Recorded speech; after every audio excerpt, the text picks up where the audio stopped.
Nuns, in medieval times, sometimes timed bloodletting by the moon cycle to heal sickness.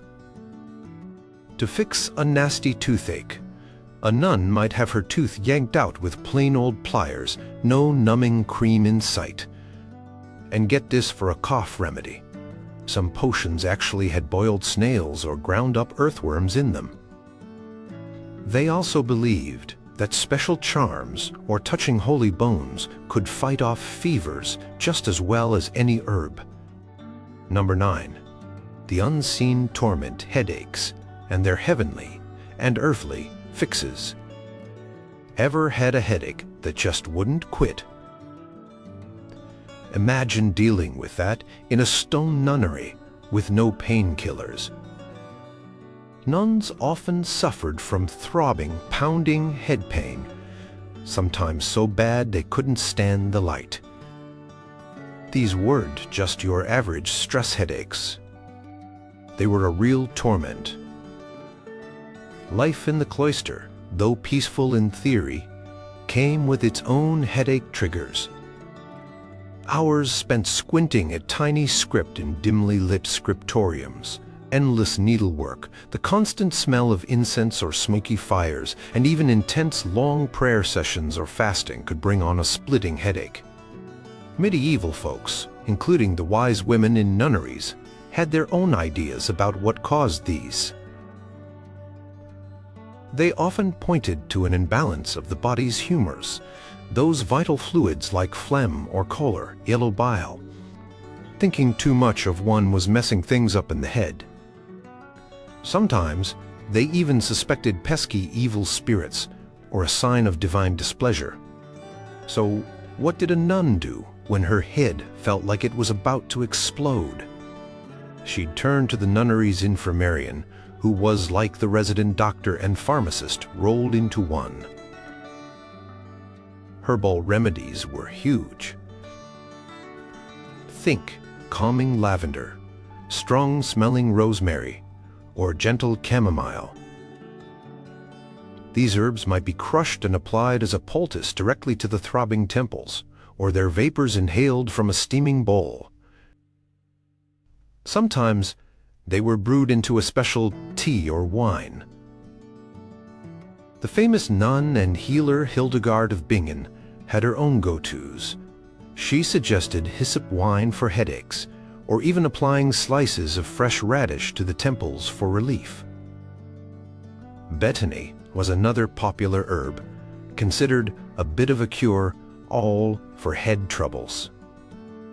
If herbs didn't cut it, more drastic measures might be considered. Bloodletting was a common practice for all sorts of ailments, headaches included. The idea was to release the bad or excess humors causing the pain.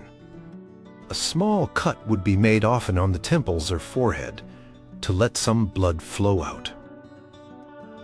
It sounds pretty intense, but it was standard procedure back then.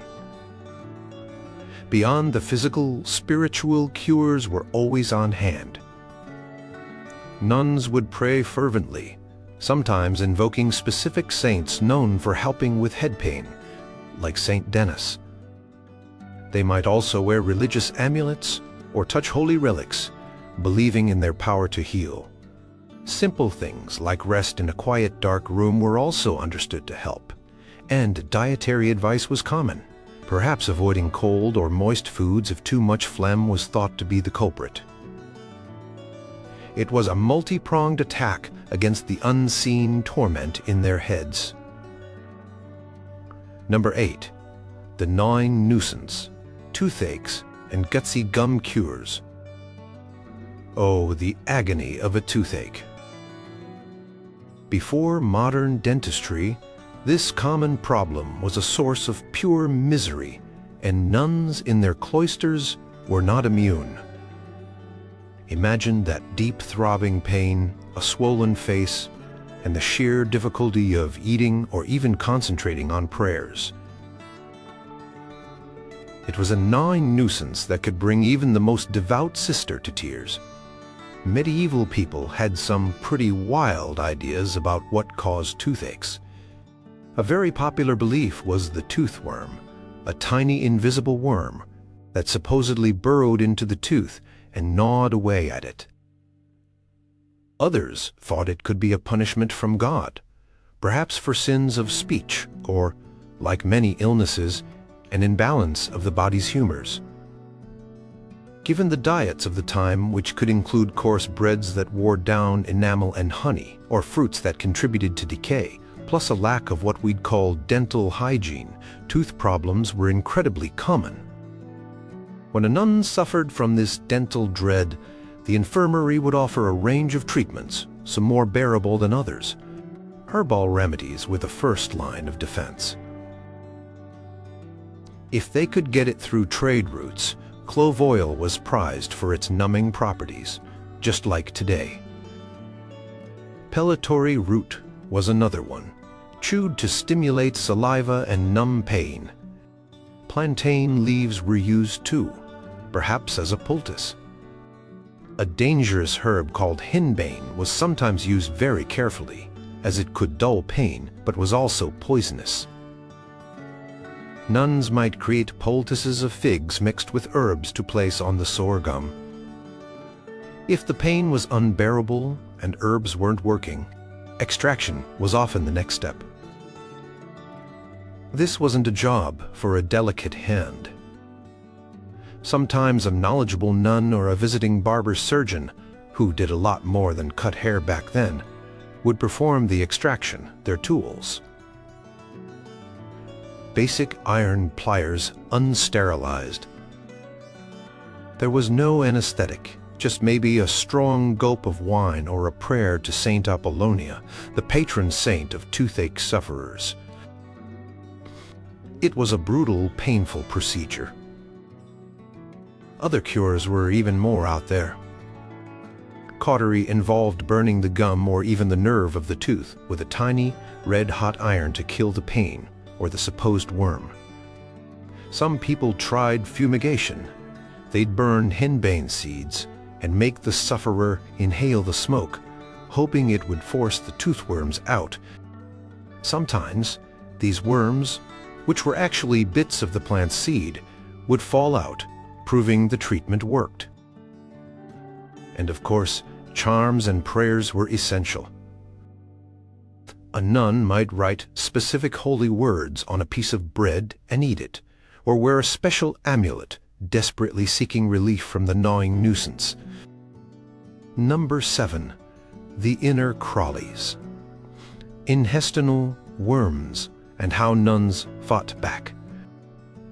Get ready to squirm a little, because intestinal worms were an uninvited and very common guest in medieval bodies, including those of nuns living in convents. Imagine the discomfort: nagging, abdominal pain, feeling bloated all the time, maybe even seeing actual worms in your stool. It could also lead to weakness and malnutrition, as these inner crawlies stole vital nutrients. An itchy bottom was another telltale sign. Yikes! Back in the medieval period, people didn't know about microscopic eggs or how worms really spread.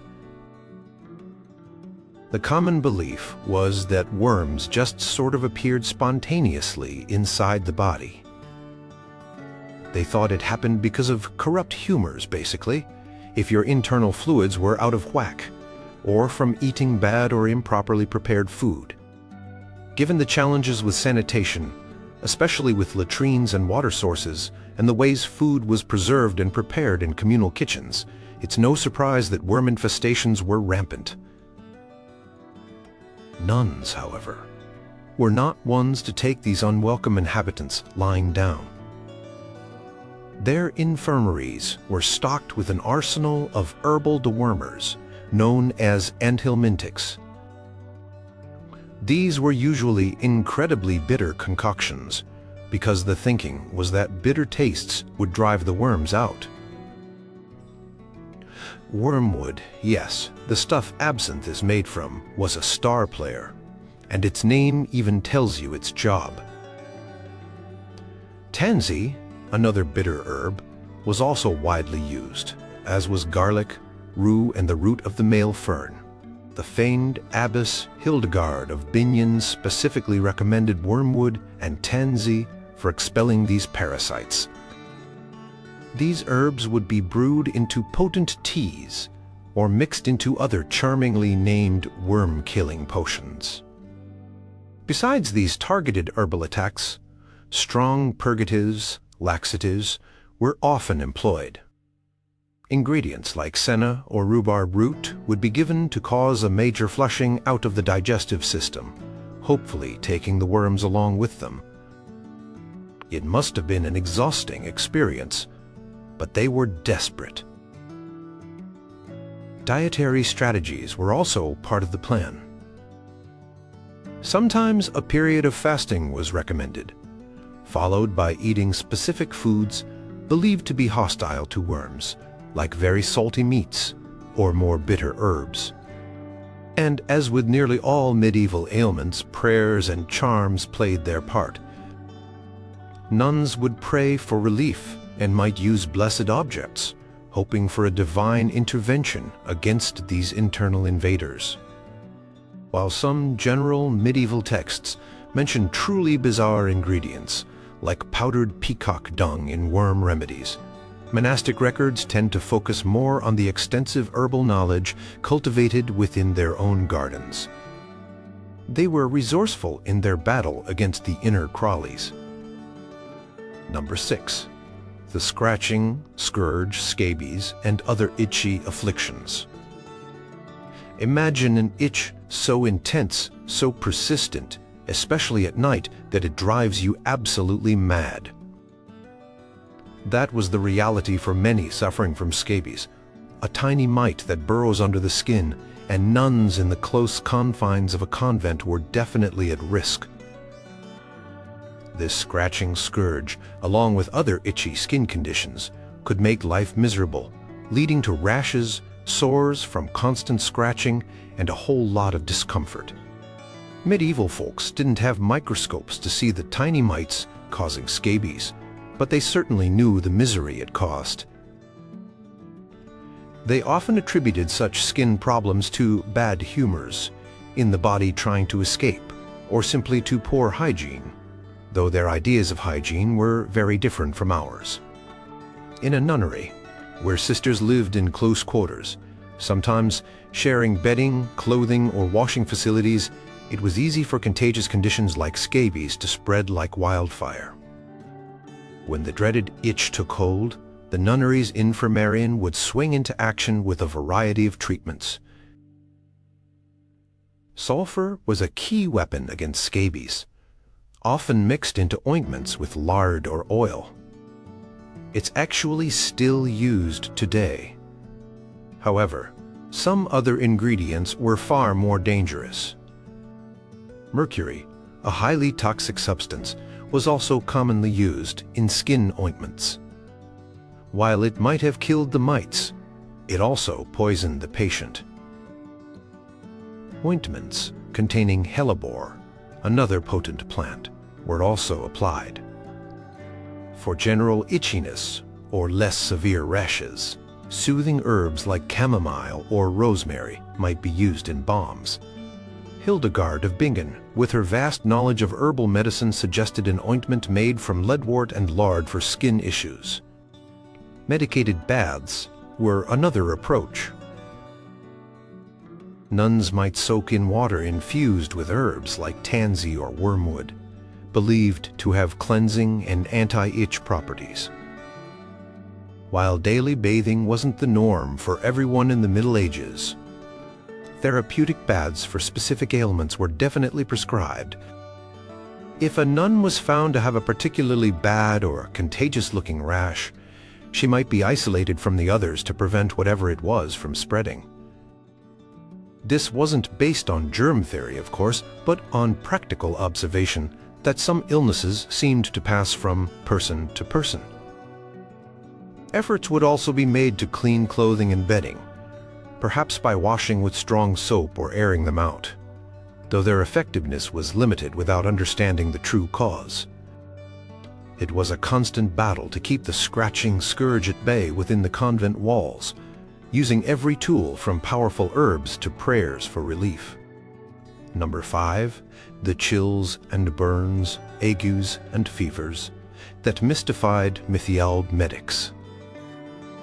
One day you're shivering uncontrollably, teeth chattering, feeling like you're freezing from the inside out. The next, you're burning up, drenched in sweat, maybe even delirious. This roller coaster of chills and burns was often called ague, or simply fever, and it was a common and terrifying experience in medieval nunneries. These fevers could be symptoms of many different underlying illnesses we know today, like malaria, especially if the nunnery was near marshy land, typhus, influenza, or other severe infections. But back then, they were a mystifying enemy. The medieval understanding of what caused these dramatic fevers was largely based on the theory of the four humors: blood, phlegm, yellow bile, and black bile. A fever was seen as a sign that these humors were out of balance, perhaps too much hot and dry yellow bile, or too much cold and moist phlegm, leading to different types of fevers. Another big culprit was miasma, or bad air. People believed that foul smells from swamps, decaying matter, or even certain winds could carry disease and cause fevers. And of course, divine intervention was always a possibility. A fever could be seen as a test from God or a punishment. The alignment of planets and stars was also thought to influence health and susceptibility to fevers. When a nun succumbed to an ague, the infirmary became a hub of activity. Bloodletting was a go-to treatment for almost any fever. The idea was to remove the excess or corrupted humor that was causing the body to overheat or malfunction. The exact spot for bleeding might even be chosen based on the type of fever suspected. Cupping was another method used to draw out bad humors. Heated cups were placed on the skin, creating suction. Herbal remedies were vital. While cinchona bark, the source of quinine for malaria, wasn't widely available in Europe until much later, medieval nunneries had their own fever-fighting plants. Willow bark, which contains salicin, chemically similar to aspirin, was used to reduce fever and pain. Other bitter herbs, like gentian, centaury, and wormwood, were also employed. Hildegard of Bingen recommended galangal, a spicy root, for treating fevers. These would be given as teas, powders, or tinctures. Diet was carefully managed. For hot fevers, cooling foods, and drinks like barley water, diluted wine, or fruit juices, if available, were given. During the chill phase, warming foods and drinks might be offered. Inducing heavy sweating with warm blankets and hot herbal drinks was another common tactic aimed at expelling the illness from the body. And woven through all these physical treatments were constant prayers, the touching of holy relics, and appeals to saints for healing. Treating fevers was a complex blend of physical intervention and deep spiritual faith. Number 4, the wasting, sickness, consumption, and lingering coughs. A persistent hacking cough that just wouldn't go away. Weight slowly slipping off, no matter how much one ate. Low-grade fevers, drenching night sweats, and a profound, bone-deep weariness. Sometimes, the cough would bring up blood. This grim picture describes what was often called consumption, a wasting sickness that we now largely identify as tuberculosis, though other severe chronic respiratory infections could produce similar symptoms. It was a feared illness in medieval nunneries, slowly stealing life away. In the medieval mind, consumption was often linked to an imbalance of the body's humors. An excess of phlegm making the lungs wet, or a drying out of the lungs, were common explanations. It was also sometimes thought to be hereditary, a weakness passed down through families. Bad air or miasma was, as usual, a suspected culprit, particularly cold, damp air. The close living conditions in many nunneries, with sisters sleeping in shared dormitories that might be poorly ventilated and smoky from fires or lamps, certainly didn't help. Such environments could easily allow respiratory infections to spread from one person to another. When a nun showed signs of this wasting sickness, the infirmarian would try various approaches, focusing on soothing the cough and trying to build up the patient's strength. The herbal pharmacy was raided for anything that might help the lungs. Lungwort, a plant whose spotted leaves somewhat resemble diseased lungs, an example of the doctrine of signatures where a plant's appearance hinted at its use, was a classic remedy. Colts, fort, horehound, either-campaign, licorice root, and comfrey were also brewed into teas, syrups, often with honey, a valuable cough soother, or electuaries, medicinal pastes. Diet was considered crucial. The goal was to provide nutritious and moistening foods to counteract the body's perceived dryness and wasting. Milk was highly recommended, and sometimes ass's milk was particularly prized for consumptive patients. Eggs, rich broths, and easily digestible foods were also on the menu. Conversely, drying foods were to be avoided. Fresh air was sometimes advised, with the caveat that cold drafts were dangerous. Rest was, of course, paramount for anyone so weakened. Other treatments included inhalations, where the nun would breathe in steam from water in which herbs had been boiled. Poultices, often made with warming ingredients like mustard, might be applied to the chest to try and ease congestion and coughing. And through it all, prayer and spiritual support were unwavering. Nuns would pray for recovery, perhaps undertake special devotions, or if they were able, even consider a pilgrimage to a healing shrine, though this was often impossible for the very sick. There was an implicit understanding that consumption was very serious, and while they fought it with all the means at their disposal, its shadow loomed large. Number 3.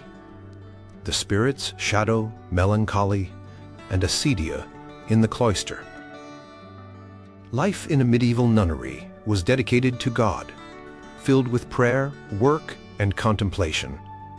But even within these holy walls, a profound sadness, a crushing lethargy, or a deep despair could take root. This wasn't just feeling a bit down. It was a recognized condition called melancholy, or in a specifically monastic context, acedia, a kind of spiritual sloth or despondency that made prayer feel empty and duties a burden. It was the spirit's shadow, dimming the light of faith.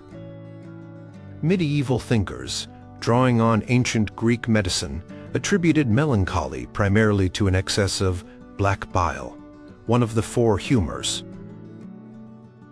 This humor was thought to be cold and dry, leading to feelings of sadness, fear, and withdrawal. The planet Saturn was also believed to exert a melancholic influence. Beyond the humoral theory, demonic temptation was often suspected, with evil spirits trying to lead a devout nun astray by filling her mind with dark thoughts. The very nature of cloistered life, its isolation, strict routine, periods of fasting, and intense introspection could for some become a breeding ground for these feelings. Treating this affliction of the mind and spirit required a holistic approach. Herbal remedies were widely used to try and lift the dark cloud. St. John's wort, still popular today for mood support, was a key herb. Borage was another favorite, with an old saying going, "I borage, bring always courage." Lemon, balm, rosemary, and lavender, known for their uplifting scents and calming properties, were also given as teas, tinctures, or simply inhaled. The remarkable Hildegard of Bingen had her own prescriptions for sadness of the heart, recommending spices like nutmeg, cloves, and galangal to bring joy and warmth. Diet was also adjusted. Light and easily digestible foods were encouraged, while those believed to produce black bile, such as beef, lentils, old cheese, and cabbage, were avoided. Physical activity was seen as beneficial. Engaging in manual labor, whether in the nunnery's garden, the scriptorium, or doing other chores, was thought to distract the mind and invigorate the body. The power of pleasant sensations was recognized. Listening to or participating in uplifting music, especially sacred chants, and engaging in cheerful, supportive conversation were considered therapeutic. Most importantly, spiritual counsel was vital. A nun suffering from melancholy or acedia would receive guidance from the abbess or a spiritual director. Prayer, confession, and the reading of uplifting religious texts were central to rekindling the spiritual fire. In cases where demonic influence was strongly suspected, specific prayers of exorcism might be performed. And yes, even for this ailment of the spirit, bloodletting was sometimes used in an attempt to reduce the supposed excess of black bile.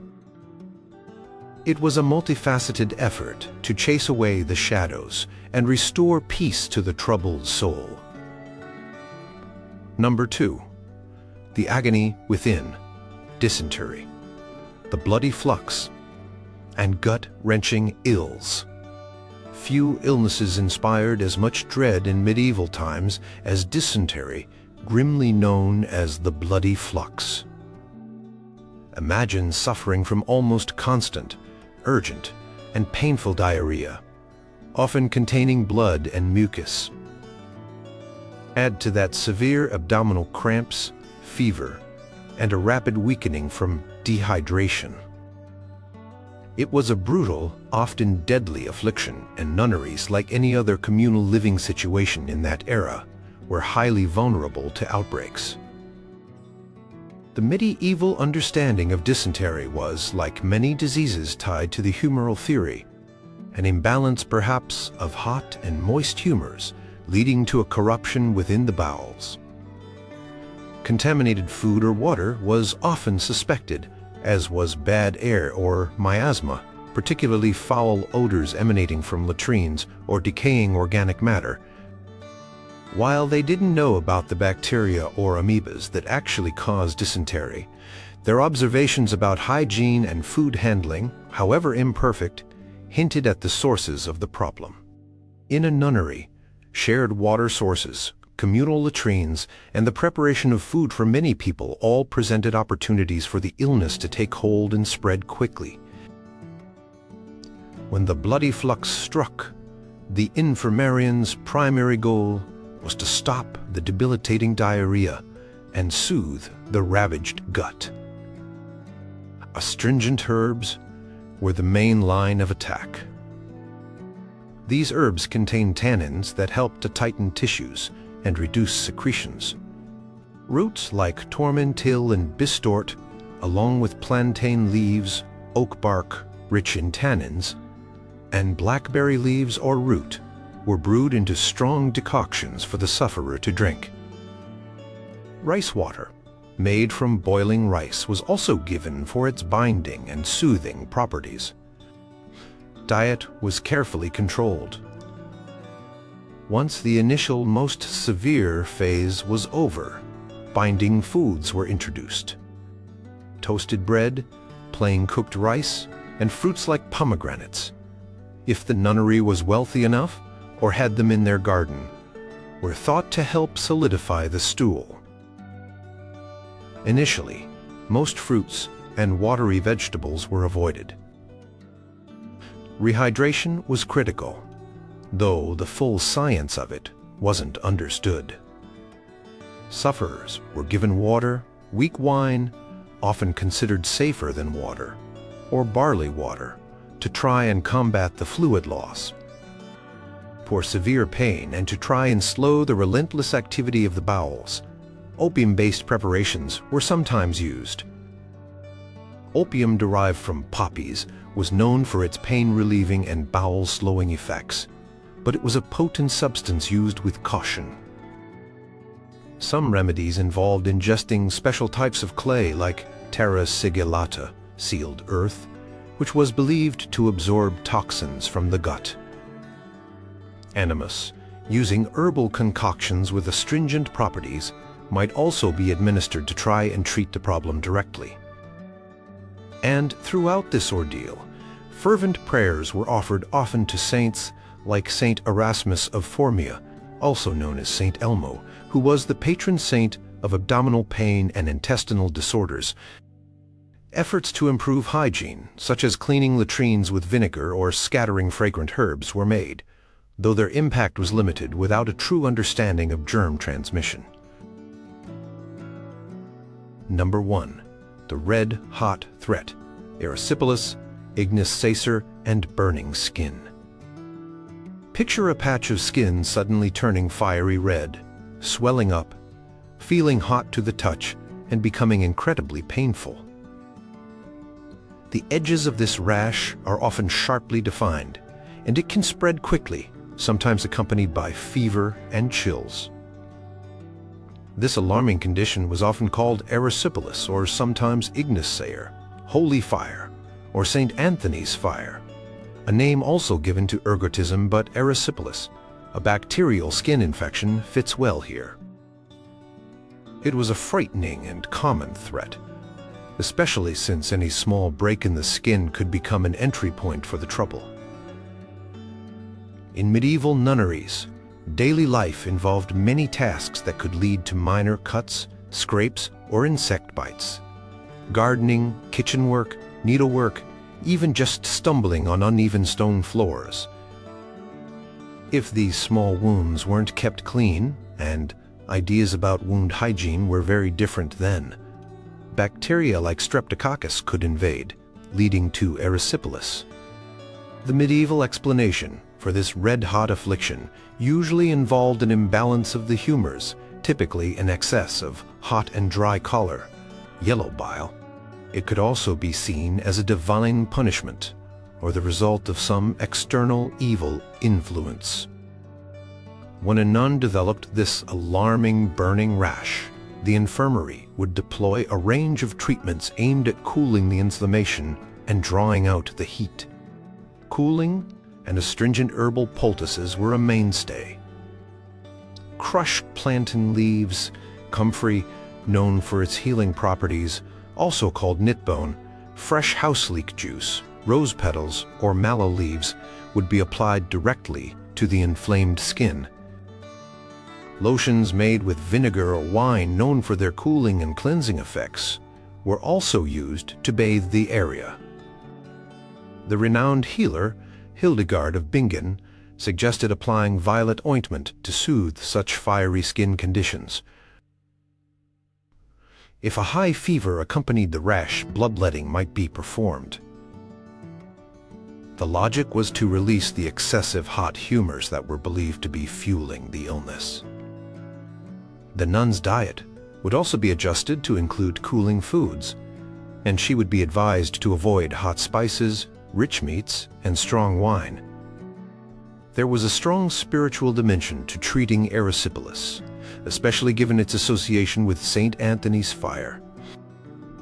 Prayers would be offered specifically invoking St. Anthony the Great, who was the patron saint of skin diseases and protector against fire. Touching holy relics of St. Anthony or other saints was believed to have powerful healing effects. Sometimes incantations would be recited over the affected area, or symbolic figures might be drawn around the rash, attempting to contain its spread through magical means. An interesting practice linked to sympathetic magic involved using red objects. For instance, the affected limb might be wrapped in red cloth or red charms worn, with the idea that the color red would absorb or draw out the redness and heat from the skin. While lancing any blisters that formed might seem like a practical step, it could easily introduce further infection if done with unsterilized tools. Isolation of the affected nun might also occur, not from an understanding of bacteria, but from an observation that such conditions could sometimes appear in others who had close contact. It was a multi-layered approach, combining practical herbalism, humoral theory, and profound faith to combat the red-hot threat.